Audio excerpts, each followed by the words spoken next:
Good evening, everyone. Madam President, friends, colleagues, I'm extremely grateful and honoured to be able to address you today. And I must say that I've been incredibly moved by the stories that I have heard of the unimaginable suffering meted out upon the people of Iran, and the courage and resilience of some of the speakers I found to be truly inspiring. And so I think that when we speak of the 98 massacre as a crime against humanity, which it is, it's important to really appreciate what that means. It means that that attack was not only an attack against those victims and their families, but it was an attack against the very concept of what it means to be a human being. And I think that's important.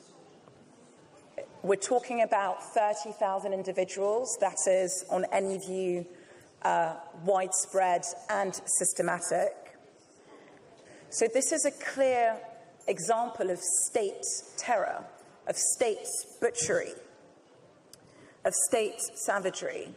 And that's why we attach that label of crime against humanity upon it. We've heard about the difficulties in terms of the ICC, and that's because the court simply doesn't have jurisdiction. But what is possible is a commission of inquiry. There's a commission of inquiry on Syria at the moment. We've heard about a special tribunal being created.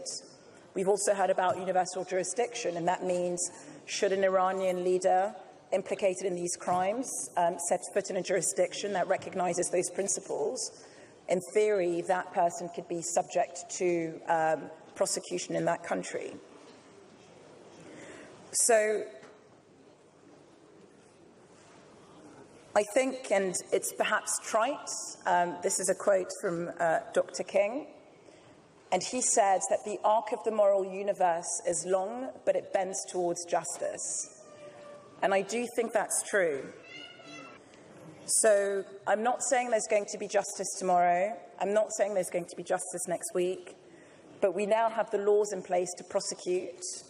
And there is evidently a very well-organised and tenacious community in exile ready and willing to take up that challenge. So I guess my message is don't give up.